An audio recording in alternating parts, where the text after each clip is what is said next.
Yo, what's up guys, welcome back to Best in YouTube channel sama gue Alvin. Dan yes, kita balik lagi guys dengan konten keyboard untuk bulan Mei ini. Dan di video kali ini guys bakal spesial banget karena kita bakal modif sebuah keyboard yang akan gue kasih sebagai hadiah untuk merayakan 7 juta subscriber. Sekarang udah 7,2 atau 7,3 ya gitu, banyak pokoknya.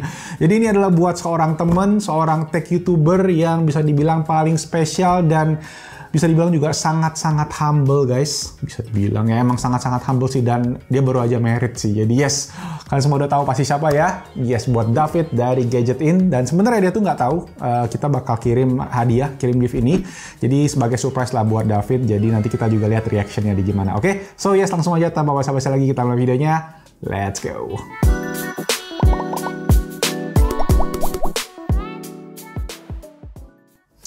Oke, so keyboard yang akan kita modif hari ini adalah this is it, Keychron K8. Keychron K8 adalah keyboard yang paling gua favoritkan dari segala Keychron keyboard, dan keyboard ini bisa dibilang bikin gua jadi suka banget, bikin gua kecemplung ke dunia mechanical keyboard. Yes, Keychron K8 gua juga masih ada guys, dan gua udah modif-modif sedikit-sedikit. Keycapsnya itu udah gua ganti, loop switchnya udah gua loop, dan juga gua kasih peredam gitu guys. Sekarang jadi all black gitu, dengan print legendnya ada di bagian samping.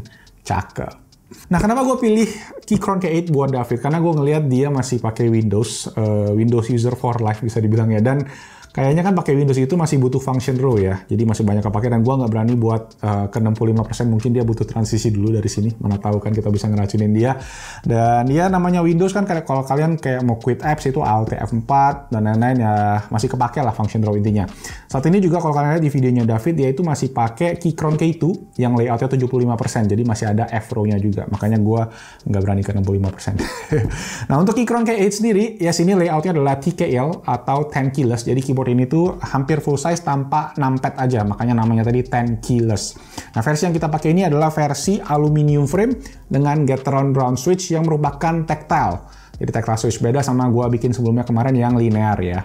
Nah, fitur-fiturnya juga banyak banget dari Keychron ini guys. Ada wireless dengan Bluetooth up to 3 device, ada mode untuk Windows dan Mac, ada full backlit RGB, baterainya super gede 4000 mAh, dan yang paling penting adalah keyboard ini tuh hot swappable, jadi kita bisa dengan mudah modif-modif switchnya. Oke, let's do quick unboxing. Seperti biasa kalian dapat sebuah kertas manual yang lumayan tebal gitu guys untuk operasional keyboardnya. Ada banyak-banyak fitur di sana, dan kemudian ada petunjuk pas masukin switch karena keyboard ini tadi hot swappable. Jadi kalian mesti pastiin kalau pinnya itu lurus. Kemudian ada keycap spooler dan ada beberapa keycap cadangan untuk Windows user. Dan juga ada terakhir ada USB braided untuk L kabelnya ya. Dan inilah untuk keyboardnya. Gue jujur guys, gue suka banget sama keyboard ini, dan desain bawaan dari Keychron K8 ini bisa dibilang memang minimalis, simple, dan kalau dibilang pakai experience-nya pun juga enak banget, bikin betah banget pakai keyboard ini.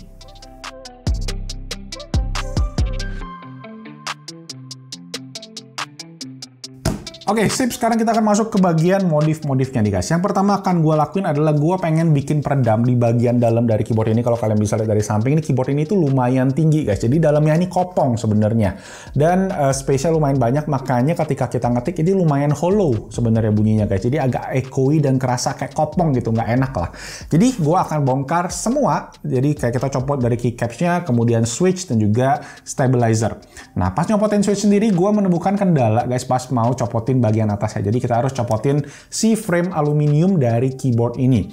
Ya, frame aluminium sih bisa dibilang cukup jenius ya desainnya ya, karena dia bikin keyboard ini kelihatan kayak pakai body aluminium, padahal cuma frame-nya doang. Nah, setelah switch-nya selesai dicopot guys, barulah saatnya kita buka plate besinya.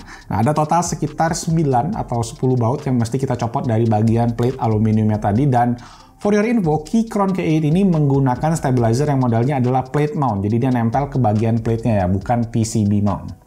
Kemudian untuk akses ke PCB-nya, kita tuh mesti copotin dulu soket baterai yang ada di bagian belakangnya. Itu tinggal ditarik aja, gampang. Nah, untuk PCB-nya dari Keychron K8 ini dia menggunakan desain north facing, yang mana artinya lampunya itu ada di bagian atas. Dan kalau kalian lihat ke bagian belakang, itu juga bisa lihat modul hot swap-nya yang nggak ada brandingnya sih.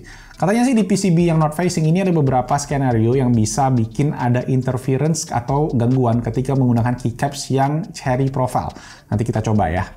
Oke, sekarang yang kalian lihat ini adalah case atau tray dari si Keychron K8-nya, karena dia model tray mount nih. Jadi itu adalah di bagian bawahnya. Kalian bisa lihat kalau space-nya tuh emang rada gede, rada kopong, dan ini itu membuat pantulan suara yang bikin keyboard ini tuh tadi kayak gue bilang, jadi rada-rada kopong, hollow suaranya. Jadi nggak enak lah intinya.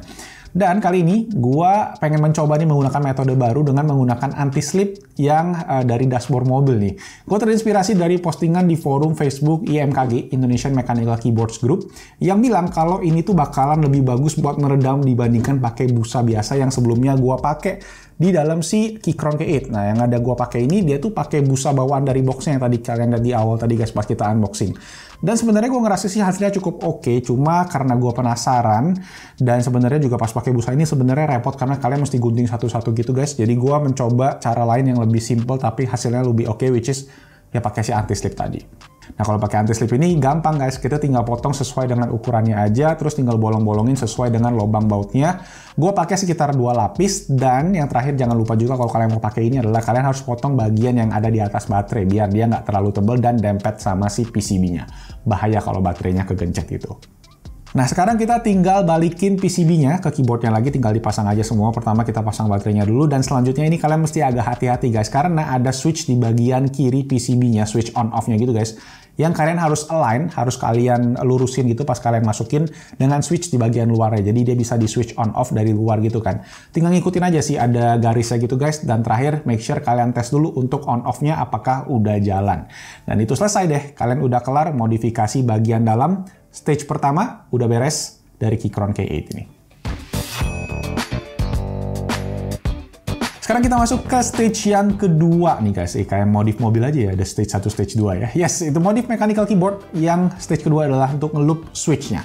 Tujuannya apa? Tujuan ngeloop switch sendiri adalah untuk mengurangi gesekan di bagian dalam switch-nya biar jadi lebih smooth dan membuat feeling ngetiknya juga jadi lebih enak. Nah, di sini gua bakal share sedikit tips buat ngeloop, especially buat switch Gateron Brown yang merupakan switch tactile. Nah, switch tactile sendiri sesuai dengan namanya memberikan tactility feedback. Jadi ada kerasa kayak klik gitu guys, tapi nggak ada bunyi kliknya. Jadi ya kayak di tengah-tengah gitu di antara dua jenis switch yang lainnya, yaitu si linear sama clicky. Nah, untuk pelumasnya seperti biasa, kita pakai Krytox 205 Grade 0 dan juga kuas yang lira yang paling kecil lah. Nomor 0 atau nomor 1 kali ya kalau nggak salah. Nah, ini switch-nya tadi udah dibuka semua pakai switch opener. Tinggal dipisahin aja ketiga bagiannya, yaitu ada housing, spring, dan juga stem-nya. Kita mulai dari bagian housing dulu, bagian rumahnya. Nah, untuk bagian ini loopnya sedikit aja guys. Kalau kata orang yang udah pro yang gua nontonin gitu guys, katanya when it comes to looping, less is more. Jadi lebih sedikit lebih baik. Jadi intinya ambil secuil aja, kayak cuma seujung kuku, terus ya tempel ke bagian kiri housing, dan sisa setengahnya itu kalian tempel di sisi sebaliknya dan langsung diratain aja, diputar-putar aja.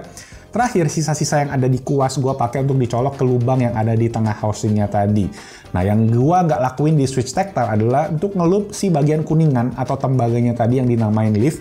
Jadi jangan di loop bagian kuning-kuningnya itu guys, karena itu akan ngurangin efek tactile-nya. Dan kemungkinan kalau kalian loop itu bisa jadi bikin switch tactile kalian jadi switch linear, kurang lebih seperti itu. Lanjut untuk ke bagian spring atau pegasnya sendiri guys. Ini gue biasanya cuma loop bagian atas dan bawahnya aja. Dan untuk loopnya juga masih sama, pakai Krytox 205 Grade 0, diolesin aja di bagian luar dan di bagian dalamnya. Boleh kasih agak banyak sedikit, agak lebihan lah, sampai kelihatan gitu guys, nutupin si sisi atas dan bawah springnya, luar dan dalam juga. Dan kelar satu sisi, kalian bisa taruh ke housingnya dulu guys, untuk satu bagian, kemudian lanjut ke sisi yang satunya lagi, jadi tangan kalian nggak minyakan. Nah, sekarang lanjut ke bagian terakhir, yaitu stem. Nah, untuk stemnya ini guys, sama dengan awal tadi pas housing, pakainya dikit aja, setitik gitu guys. Diolesin ke samping sisi kiri dari si stemnya, setengah, sisanya lagi diolesin ke sisi yang satunya. Nah, yang gue pengen note di sini adalah untuk kalian yang switch tactile gini guys, ngeloopnya itu jangan di bagian kakinya, which is di bagian luar yang ada curve-nya ini guys. Ini akan bersenggolan dengan si leaf tadi yang kita juga nggak loop. Tujuannya ya biar kita tetap berasa efek tactile dari switch ini tadi. Nah, setelah selesai, tinggal dibalikin aja guys ke housingnya yang tadi kalian udah lihat springnya tadi. Jadi posisinya kaki itu menghadap ke tembaga, dan setelah itu kita tinggal tutup aja menggunakan si housing closernya yang bagian atas yang transparan ya. Selesai deh. Nah, berikut bedanya guys, bunyi switch Gateron Brown yang udah di loop dan juga yang belum di loop.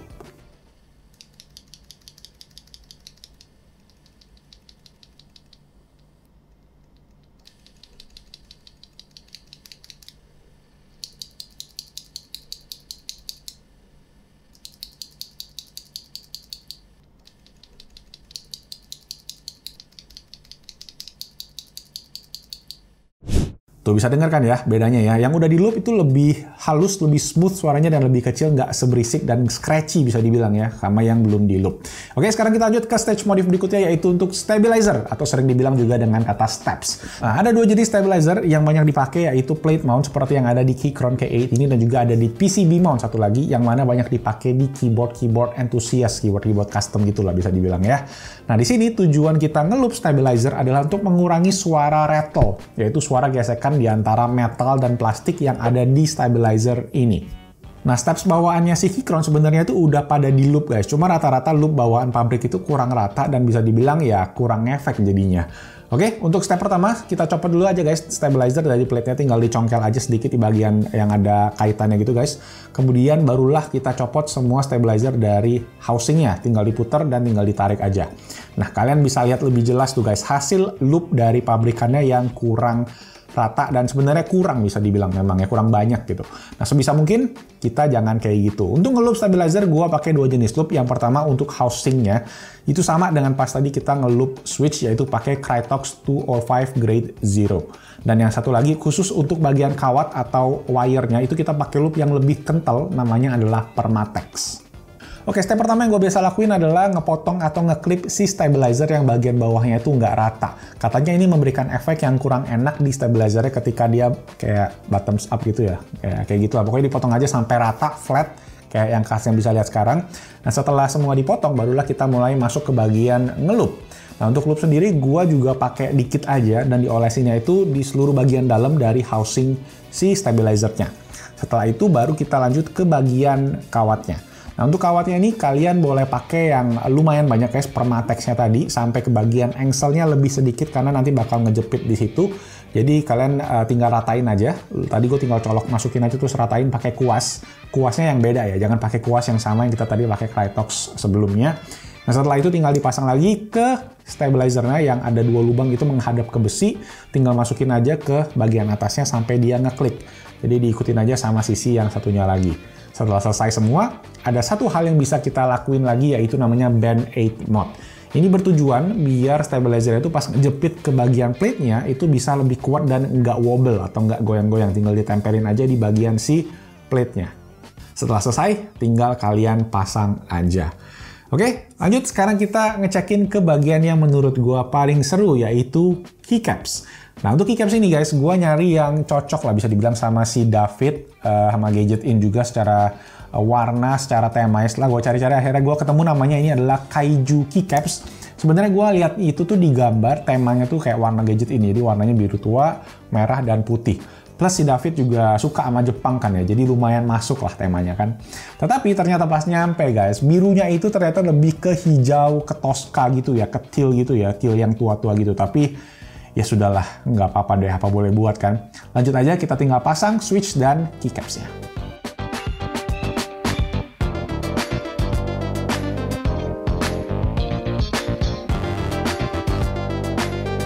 And that's it guys, ini dia Keychron K8 special gift buat the one and only David Gadget In. Nah, sekarang kita lihat ya, gimana respon dia saat ngebuka surprise gift ini.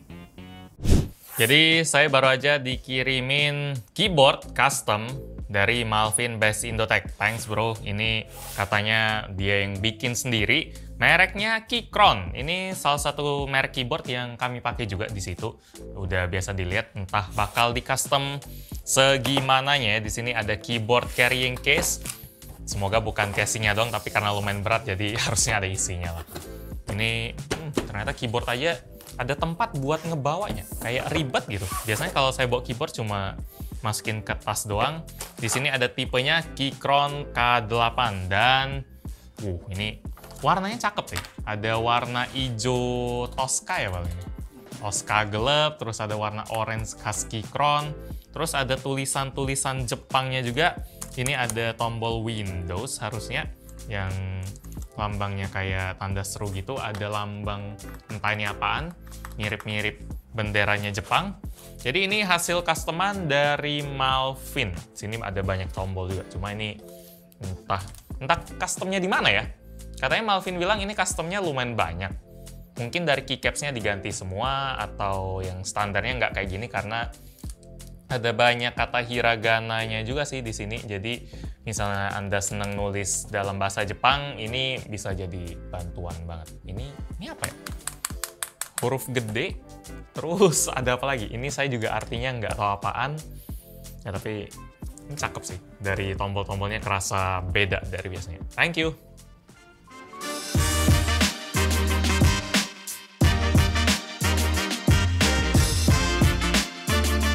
So yes, that's it guys. Semoga videonya bermanfaat dan buat David juga semoga suka sama keyboardnya dan teruslah menginspirasi tech YouTuber, menginspirasi banyak orang di Indonesia dan dimanapun mereka berada. Dan sebelum gue tutup, nggak lupa gue juga akan share ke kalian nih guys sedikit before dan after modifikasi dari keyboard ini.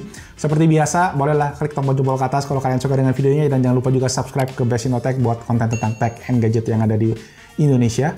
Dan setiap bulan kita akan share konten keyboard juga. Jadi, yes, jangan lupa stay safe, stay healthy. Nama gue Malvin. I'll see you guys on my next video. Ciao.